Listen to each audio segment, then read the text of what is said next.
జిల్లా వేంపల్లి మండలంలోని నందిపల్లి గ్రామంలో నూతనంగా నిర్మించిన నందీశ్వర ఆలయంలో శివలింగం, నందీశ్వరుడి విగ్రహాలకు ప్రాణప్రతిష్ఠ వేడుకలను నిర్వహించడంతో పాటు ఆలయాన్ని ప్రారంభిస్తున్నట్లు నందీశ్వర ఆలయ కమిటీ చైర్మన్ మారం శ్రీకాంత్ రెడ్డి పేర్కొన్నారు. నందిపల్లి గ్రామంలో గత వైసీపీ ప్రభుత్వం దాతల సహకారంతో నూతనంగా నందీశ్వర ఆలయాన్ని నిర్మించారు.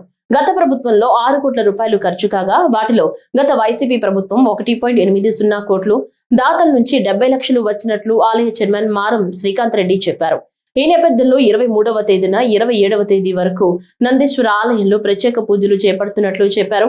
ఆలయ ప్రారంభం మొదటి రోజున 23వ తేదీన గణపతి పూజ, యాగశాలలు ప్రవేశం, మృత్యుంగ్రహణం, అంకురారోపణం, అగ్ని ప్రతిష్ఠ, 24న ప్రాతకాల పూజ, లక్ష్మీ గణపతి హోమం, మూలమంత్ర హోమంలు, 25న మహారుద్ర హోమం, గ్రామోత్సవంతో పాటు నందీశ్వరుడికి మహానీరాజనం, కోటి దీపోత్సవం, 26న కంచి పీఠాధిపతుల జగద్గురు శంకర విజయేంద్ర సరస్వతి శంకరాచార్య స్వామిగల్ ఊరేగింపుతో పాటు యంత్ర పరీక్షలు, విగ్రహ ప్రతిష్ఠ, ధ్వజాశిఖర ప్రతిష్ఠ, కుంభాభిషేకం నిర్వహిస్తున్నట్లు చెప్పారు.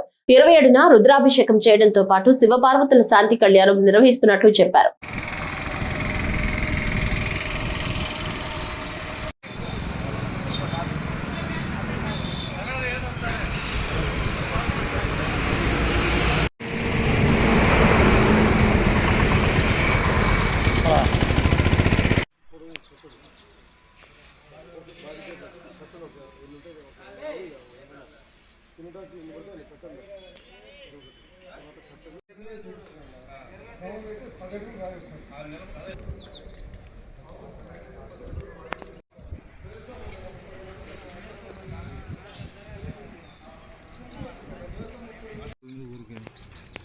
Long shot video